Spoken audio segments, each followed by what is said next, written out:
Hi everyone, welcome back to the channel. So friend, इस video में हम Pandit Sundarlal Sharma open university के प्री डीएलएड और प्री बीएड के एंट्रेंस एग्जाम में पूछे गए प्रीवियस ईयर क्वेश्चन, उसके अंतर्गत इंग्लिश के क्वेश्चन देखेंगे दो साल के। मतलब टोटल 40 क्वेश्चन देखेंगे, क्योंकि 10-10 क्वेश्चन हर साल पूछे जाते हैं। तो वीडियो को पूरा देखिएगा बेटर अंडरस्टैंडिंग के लिए। आप समझ पाएंगे कि क्वेश्चन का लेवल क्या है और टॉपिक कौन से है जहाँ से क्वेश्चन रिपीट हो रहे हैं, आपको तैयारी कैसे करना है। चलिए शुरू करते हैं। और सबसे पहले हम देखते हैं प्री डीएलएड एंट्रेंस एग्जाम 2025 के इंग्लिश के 10 क्वेश्चन, जिसमें से पहला क्वेश्चन ये रहा, he is blank honest man. अब यहाँ पर आर्टिकल कौन सा आएगा ये आपको बताना है। द NA1 क्या आएगा ये आपको बताना है। तो ही इज़, अब यहाँ पे ब्लैंक, उसके बाद ऑनेस्ट मैन है। अब यहाँ पर देखिए ऑनेस्ट लिखा है, इसमें एच साइलेंट रहता है। जब आप इसको पढ़ते हैं तो उच्चारण क्या करते हैं, आप बोलते हैं इसको ऑनेस्ट। क्या बोलते हैं, आ बोल रहे हैं, ठीक है। जब आप आ बोल रहे हैं, स्वर बोल रहे हैं, तो स्वर के साथ क्या आते हैं, एन आता है। ऑप्शन बी इस क्वेश्चन का राइट आंसर हो जाएगा। इसमें एच साइलेंट है ऑनेस्ट में। हम इसे क्या पढ़ते हैं, ऑनेस्ट पढ़ते हैं। स्वर है, वॉवेल साउंड है, आ की आवाज़ आ रही है ना, इसीलिए यहाँ पर क्या लगेगा, एन लगेगा, ठीक है। ऑप्शन बी सही हो जाएगा।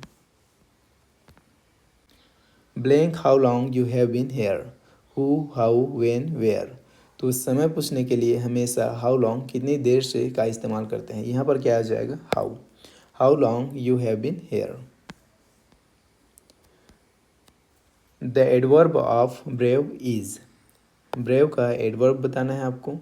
तो देखिए आमतौर पर एडजेक्टिव विशेषण के अंत में एल वाई लगाने से क्या बन जाता है, वो एडवर्ब बन जाता है, क्रिया विशेषण बन जाता है। जैसे ब्रेव क्या है, एक एडजेक्टिव है, विशेषण है। तो इससे जब आप एडवर्ब बनाएंगे तो ये क्या हो जाएगा, ब्रेवली हो जाएगा। क्या हो जाएगा, ब्रेवली, ये हो जाएगा ब्रेवली। तो ऑप्शन डी में दिख रहा है, ऑप्शन डी इस क्वेश्चन का राइट आंसर हो जाएगा, ठीक है। ब्रेवली मतलब क्या होता है, बहादुरी से। Words different in meaning but similar in sound are. कहने का मतलब क्या हुआ, जिनकी आवाज़ एक जैसी हो, सिमिलर इन साउंड लेकिन अर्थ अलग हो, डिफरेंट इन मीनिंग, उन्हें क्या कहा जाता है, होमोनिम कहा जाता है, समध्वनिक साउंड कहते हैं। राइट आंसर क्या हो जाएगा, option C, homonym. We will meet blank 5 PM in at on with. अब यहाँ पर प्रीपोजिशन कौन सा आएगा ये आपको बताना है। तो एक चीज़ समझिए, घड़ी के निश्चित समय मतलब एग्जैक्ट टाइम को बताने के लिए हमेशा एट का प्रयोग होता है। यहाँ पर क्या आएगा, एट आएगा। ऑप्शन बी सही हो जाएगा।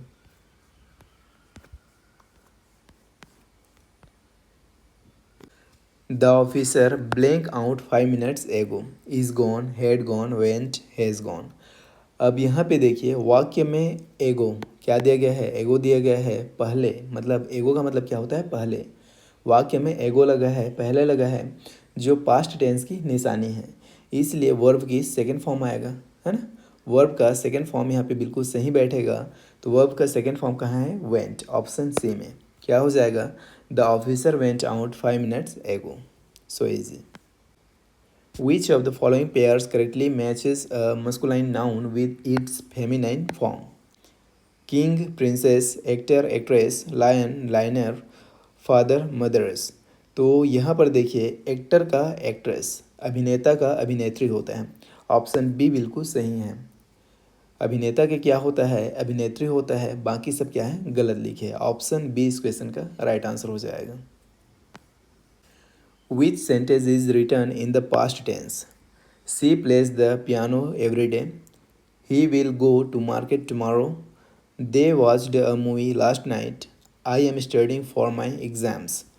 आप यहाँ पर आसानी से समझ सकते हैं कि कौन सा वाक्य पास्ट टेंस में लिखा है। तो देखिए यहाँ पे दो क्लू है पहचानने का। एक तो लास्ट नाइट लिखा है, मतलब बीता हुआ रात। दे वॉच्ड, अब यहाँ पे वॉच्ड अ मूवी, तो वॉच्ड है जो वर्ब है, उसका सेकेंड फॉर्म लिखा गया है। तो राइट आंसर क्या हो जाएगा, option C, they watched a movie last night. ये कैसे लिखा गया है, तो ये लिखा गया है पास्ट टेंस में, भूतकाल में। There is blank milk left in the fridge, many, some, few, much.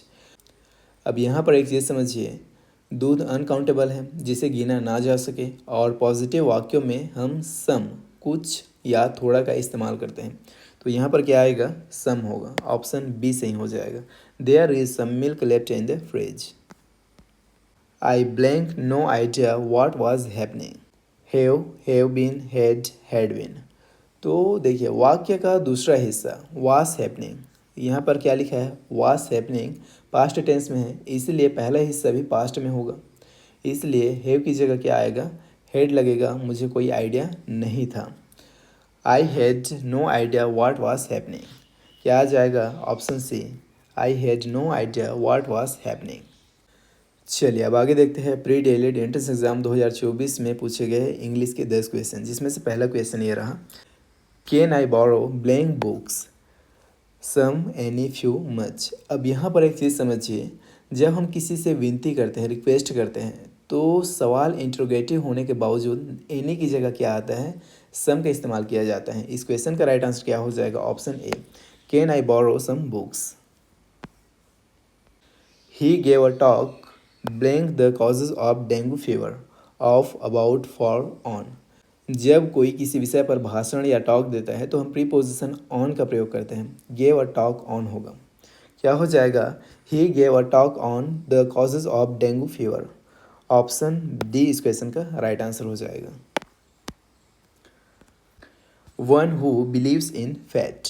अब यहाँ पर एक वाक्य दिया है, उसके लिए आपको एक शब्द बताना है। तो one who believes in fat, fat का मतलब होता है भाग्य। इस वाक्य का मतलब हुआ जो व्यक्ति भाग्य या किस्मत पर बहुत ज़्यादा भरोसा करता है उसे आप क्या कहेंगे, तो उसे बोलेंगे फैटलिस्ट। क्या बोलेंगे, फैटलिस्ट, जिसका मतलब होता है भाग्यवादी। ऑप्शन ए इस क्वेश्चन का राइट आंसर हो जाएगा। He thought he blank do the job. He thought he blank do the job, can, might, could, should. अब यहाँ पर एक चीज़ समझिए, पहला शब्द थॉट, यहाँ पर क्या है, थॉट है, सोचा, मतलब ये पास्ट टेंस में है, इसलिए आगे कैन के बजाय क्या आएगा, कैन का पास्ट रूप आएगा कुड। क्या हो जाएगा, he thought he could do the job. Option C इस क्वेश्चन का राइट आंसर हो जाएगा। I can not find my glasses blank are them, how, where, when, what. अब यहाँ पे आपको पहले तो इसका हिंदी मीनिंग समझना है, मुझे मेरा चश्मा नहीं मिल रहा है। इसके बाद इंसान जगह ही पूछेगा ना कि वे कहाँ हैं, और कहाँ को इंग्लिश में क्या कहते हैं, वेयर कहते हैं। ऑप्शन बी इस क्वेश्चन का राइट आंसर हो जाएगा। I can not find my glasses, where are they. Identify the sentence in which the position of adverb is correct. उस वाक्य को आपको चुनना है जिसमें एडवर्ब का पोजिशन सही है। He said that it was heavily raining, he quickly ran the race, she speaks elegantly English, he is known for doing work diligently। आमतौर पर काम करने का तरीका बताने वाले एडवर्ब जैसे डिलीजेंटली यानी मेहनत से वाक्य के अंत में या वर्ब के बाद लगाए जाते हैं। यहाँ पे देखिए डिलीजेंटली वाक्य के अंत में लगा है, राइट आंसर क्या हो जाएगा, option D, he is known for doing work diligently. She can not leave the table without blank her dinner, to have, having, to have, having, have. अब यहाँ पर एक चीज़ समझिए, विदाउट क्या है, एक प्रीपोजिशन है। यहाँ पर ये जो विदाउट दिया है ये क्या है, एक प्रीपोजिशन है, और इसके ठीक बाद अगर कोई वर्ब आती है तो उसमें हमेशा आईएनजी फॉर्म लगती है, जैसे without eating, without having.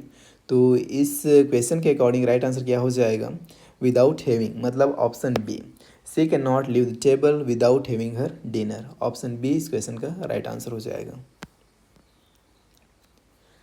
C blank to the mall yesterday, goes, go, went, to go. Very easy question. देखिए वाक्य में यस्टरडे दिया गया है, she blank to the mall yesterday, yesterday मतलब बीता हुआ कल, मतलब पास्ट, पास्ट मतलब वर्ब का सेकेंड फॉर्म, वर्ब का सेकेंड फॉर्म ऑप्शन सी में है। क्या हो जाएगा, she went to the mall yesterday. Very easy. If I were a king I blank decreased the taxes, will have, would have, will या would. अब यहाँ पर आपको ये समझना है, प्रश्न में थोड़ा सा गड़बड़ है, कैसे उसको बताता हूँ। देखिए नियम के अनुसार क्या होता है, if I were a king के साथ आई वुड डिक्रीज आना चाहिए, लेकिन वाक्य में यहाँ पे आप देखेंगे क्या दिया गया है, डिक्रीज्ड दिया गया है, थर्ड फॉर्म लिखा है। तो दिए गए विकल्पों में सबसे सटीक कौन बैठेगा, वुड हैव। क्या आ जाएगा, would have. If I were a king I would have decreased the taxes. Option B सही हो जाएगा। अगर यहाँ पे डिक्रीज्ड की जगह डिक्रीज लिखा रहता तो यहाँ पर सिर्फ वुड आता, ऑप्शन डी सही हो जाता। तो इस चीज़ को आपको ध्यान देना है। यहाँ पर क्या आ जाएगा, would have decreased the taxes, option B सही हो जाएगा। It is blank hour of urgency a an the one. अब यहाँ पर आपको आर्टिकल बताना है, तो यहाँ पे देखेंगे क्या लिखा है आर। अब इसमें एच साइलेंट होता है और उच्चारण क्या करते हैं, आवर बोलते हैं। तो स्वर वावेल से शुरू होता है, इसलिए इसके आगे हमेशा एन लगता है। क्या आएगा, ऑप्शन बी। ऑप्शन बी इस क्वेश्चन का राइट आंसर हो जाएगा। It is an hour of urgency. चलिए अब आगे देखते हैं पंडित सुंदरलाल शर्मा ओपन यूनिवर्सिटी के प्री बी.एड 2025 के एंट्रेंस एग्जाम में पूछे गए इंग्लिश के 10 question. Change into passive voice, the king gave him a reward. The king gave him a reward, इसको क्या करना है, पैसिव वॉइस में चेंज करना है। आंसर आपके सामने है, बस आपको चुनना है। तो देखिए समझिए एक चीज़, यहाँ पर जो हिम ऑब्जेक्ट है वो पैसिव वॉइस में सब्जेक्ट ही बन जाएगा। वाक्य पास्ट टेंस गेव दिया है ना यहाँ पे, देखिए मतलब पास्ट टेंस में है, तो ये क्या हो जाएगा, वाज गिवन लगेगा। सही जवाब क्या हो जाएगा, he was given a reward by the king, मतलब option B. He was given a reward by the king, option B सही हो जाएगा। चूज़ द करेक्ट आर्टिकल, यहाँ पर आपको सही आर्टिकल बताना है। I don't like blank dogs but I like my brothers dog. अब यहाँ पर देखिए एक चीज़ समझिए, जब हम पूरी जाति या जनरल बात करते हैं, जैसे मुझे कुत्ते पसंद नहीं हैं, तो बहुवचन प्लूरल संज्ञा के आगे कोई आर्टिकल ए एन द नहीं लगता। राइट आंसर क्या हो जाएगा, option D, no article. Select the most appropriate synonym of the word hoodwink, इसका समानार्थी सिनोनिम बताना है आपको। तो हुडविंक का मतलब होता है किसी को धोखा देना या आंखों में धूल झोंकना। इसका सही समानार्थी सिनोनिम क्या होगा, बम्बूजल होगा, जिसका मतलब भी छल करना होता है। ऑप्शन बी इस क्वेश्चन का राइट आंसर हो जाएगा। Choose the correct answer, good sleep is necessary blank good health from for of at. अब यहाँ पर क्या आएगा ये आपको बताना है। तो देखिए अच्छी नींद स्वास्थ्य के लिए ज़रूरी है, के लिए को इंग्लिश में फॉर कहते हैं, तो क्या आएगा, फॉर, ऑप्शन बी सही हो जाएगा। Good sleep is necessary for good health. Choose the correct tense form, Pramod would have reached Hyderabad by this time. Present perfect, past perfect, future perfect, simple past, ये कौन से टेंस फॉर्म में है ये आपको बताना है, जो दिया गया वाक्य है उसको। तो जहाँ भी वुड हैव के साथ वर्ब की थर्ड फॉर्म रीच्ड और भविष्य के किसी समय बाय दिस टाइम का अनुमान हो, वहाँ फ्यूचर परफेक्ट टेंस होता है। राइट आंसर क्या हो जाएगा, फ्यूचर परफेक्ट, ऑप्शन सी सही हो जाएगा। आप देख सकते हैं यहाँ पर Pramod would have reached Hyderabad by this time, तो यहाँ पर क्या होगा, फ्यूचर परफेक्ट टेंस होगा। Identify the correct sentence form, if you work hard you will succeed in life, simple negative complex compound, ये कौन सा वाक्य फॉर्म है ये आपको बताना है। तो यह एक शर्त वाला कंडीशनल वाक्य है जो इफ से शुरू हो रहा है। ऐसे वाक्य जिनमें एक हिस्सा दूसरे पर निर्भर हो उसे क्या कहते हैं, कॉम्प्लेक्स वाक्य कहते हैं, मिश्रित वाक्य कहते हैं। राइट आंसर क्या हो जाएगा, option C, complex sentence, complex वाक्य, मिश्रित वाक्य, ऑप्शन सी इसका सही उत्तर हो जाएगा। Choose the correct question tag, Rashmi sang well blank, can she, does she, didn't she, is she. अब ये भी वेरी इजी है, बस आपको समझना एक चीज़ है, वो क्या है, तो वाक्य क्या है, पास्ट टेंस में है और पॉजिटिव है। रश्मि संग वेल, सिंग का सेकंड फॉर्म लगा है संग, मतलब ये पास्ट फॉर्म हुआ, पास्ट टेंस में है। रश्मि सिंग वेल, अब यहाँ पर मैंने क्या कहा, वाक्य पास्ट टेंस में है और पॉजिटिव है, इसलिए इसका क्वेश्चन टैग निगेटिव होगा और पास्ट की हेल्पिंग वर्ब डिड लगेगी, तो यह बनेगा डिडंट सी। क्या बनेगा, डिडंट सी, ऑप्शन सी इस क्वेश्चन का राइट आंसर हो जाएगा। Select the most appropriate antonym of the word abstract, इसका क्या बताना है आपको, विलोम बताना है। तो एब्स्ट्रैक्ट का मतलब क्या होता है, अमूर्त, जिसे हम छू नहीं सकते, जैसे कोई भाव या विचार। इसका उल्टा एंटोनिम क्या होगा, कॉन्क्रीट, यानी ठोस चीज़ें जिसे हम देख सकते हैं, छू सकते हैं। राइट आंसर हो जाएगा option C, concrete. Choose the correct infinitive form, try blank as many languages as possible, to learn, learn, to be learning. Infinitive form बोला गया है, तो इन्फिनेटिव का मतलब ही होता है टू प्लस वर्ब का फर्स्ट फॉर्म। इन्फिनेटिव का मतलब क्या होता है? टू प्लस वर्ब का फर्स्ट फॉर्म। अब टू प्लस वर्ब का फर्स्ट फॉर्म कहाँ आपको दिख रहा है? देख लीजिए, ऑप्शन ए में टू प्लस वर्ब का फर्स्ट फॉर्म है क्या? जी नहीं। ऑप्शन बी में टू प्लस वर्ब का फर्स्ट फॉर्म है तो है। ऑप्शन सी में टू ही नहीं है, सिर्फ वर्ब का फर्स्ट फॉर्म है। और उसके बाद ऑप्शन डी में टू है लेकिन बी आ गया है प्लस वर्ब का फर्स्ट फॉर्म इसमें नहीं है। तो बचा एक ही ऑप्शन, ऑप्शन बी, जो कि इस क्वेश्चन का राइट आंसर है option B, to learn. Try to learn as many languages as possible. Clear है? Choose the correct answer. My shoes need blank, mend, mended, mending, being, mended. अब यहाँ पर एक चीज़ समझिए, नीड के बाद जब हम किसी काम की बात करते हैं जो होना बाकी है, मैंने क्या कहा? नीड के बाद जब हम किसी काम की बात करते हैं जो होना बाकी है, जैसे जूतों की मरम्मत, तो हम आईएनजी फॉर्म जीरण का इस्तेमाल करते हैं। तो इस क्वेश्चन का राइट आंसर क्या हो जाएगा? ऑप्शन सी, मेंडिंग। सेंटेंस क्या बनेगा? My shoes need mending. Option C will be right answer. चलिए अब आगे देखते हैं प्री बीएड एंट्रेंस एग्जाम 2024 के अंतर्गत पूछे गए इंग्लिश के 10 सवाल, जिसमें पहला क्वेश्चन ये रहा आपके सामने। Choose the correct one word substitute for the words in bold. She makes it certain that she will never fight with her sister over a petty thing like this. Assures, insures, seizures, insures. Make it certain यानी पक्का करना या सुनिश्चित करना, इसे एक शब्द में इंश्योर कहते हैं। राइट आंसर क्या हो जाएगा? Ensures, option D. My mother blank scold me if I don't go back on time. Will, may, would, should. तो यह फर्स्ट कंडीशनल सेंटेंस है। इफ़ वाले हिस्से में प्रेजेंट टेंस डोंट गो है, तो दूसरे हिस्से में फ्यूचर विल आएगा। Simple. My mother will scold me if I don't go back on time. क्या आएगा? विल, ऑप्शन ए सही हो जाएगा। Choose a WH question for the following response. I want an ice cream. अब इसके लिए आपको क्वेश्चन बनाना है, मतलब ये एक रिस्पॉन्स है, ये एक जवाब है। तो ये जवाब क्या पूछने पर आएगा, यही आपको बताना है। मैंने क्या कहा? ये जवाब क्या पूछने पर आएगा, वो क्वेश्चन आपको बताना है, वो सवाल आपको बताना है। अगर कोई जवाब दे रहा है मुझे आइसक्रीम चाहिए, तो सवाल यही पूछा गया होगा कि आइसक्रीम किसे चाहिए। Who wants an ice cream. सवाल क्या पूछा गया होगा? हु वांट्स एन आइसक्रीम, मतलब ऑप्शन बी। राइट आंसर क्या हो जाएगा? Option B, who wants an ice cream. तो इसका रिस्पॉन्स क्या आएगा? I want an ice cream. Clear है?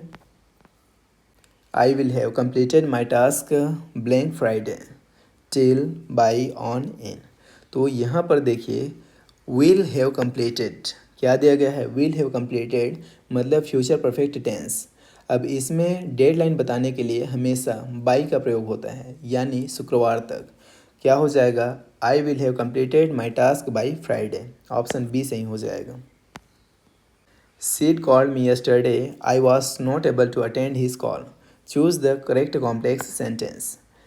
सही कॉम्प्लेक्स सेंटेंस आपको चुनना है। कॉम्प्लेक्स मतलब मिश्रित वाक्य चुनना है। तो देखिए, Sid called me yesterday, though I was not able to attend his call.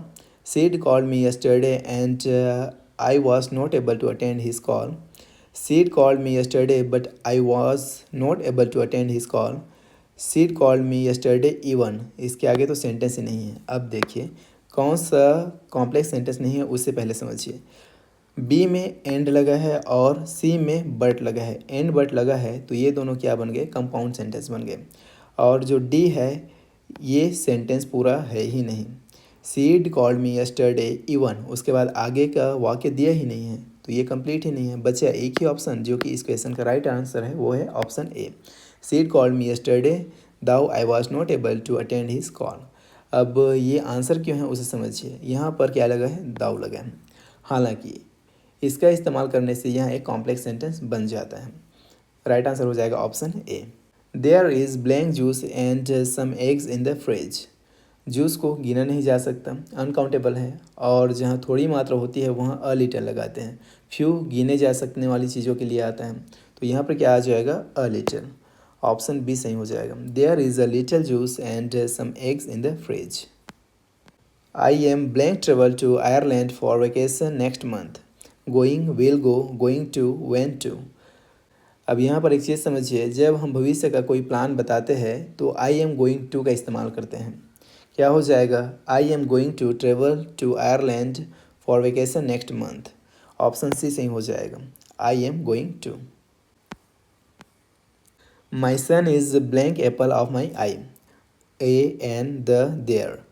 अब यहाँ पर देखिए, the apple of my eye, ये क्या है? एक बहुत ही प्रसिद्ध मुहावरा है, फेमस एडियम है, the apple of my eye. तो ये क्या हो जाएगा? My son is the apple of my eye, the हो जाएगा, ऑप्शन सी सही होगा। The piano was being played by Reema, choose the correct active voice sentence. Was being played से पता चल रहा है कि वाक्य पास्ट कंटिन्यूअस में है, इसे एक्टिव में बदलेंगे तो रीमा सब्जेक्ट बनेगा और वाज प्लेइंग आएगा। रीमा सब्जेक्ट बनेगा जो कि इसमें है और इसमें है, डी में नहीं है, डी एलिमिनेट हो जाएगा। रीमा सब्जेक्ट बनेगा और मैंने क्या कहा? वाज प्लेइंग आएगा।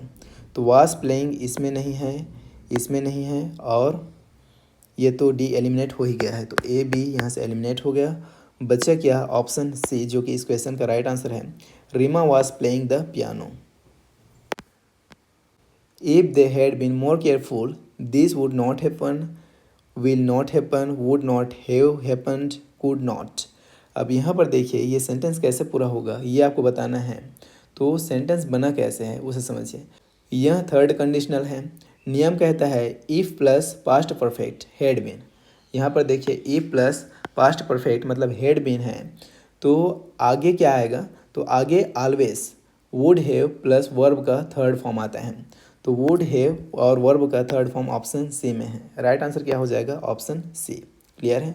तो इस तरीके से हमने इस वीडियो में 40 क्वेश्चन देखे इंग्लिश के, जो पिछले 2 साल से प्री बीएड और प्री डीएलएड के एंट्रेंस एग्जाम में पंडित सुंदरलाल शर्मा ओपन यूनिवर्सिटी द्वारा पूछे गए थे। एंड डेफिनेटली सभी क्वेश्चन आपको अच्छे से समझ में आया होगा। वीडियो पसंद आए तो वीडियो को लाइक कर सकते हैं, चैनल को सब्सक्राइब कर सकते हैं इसी तरह की तैयारी कंटिन्यू रखने के लिए।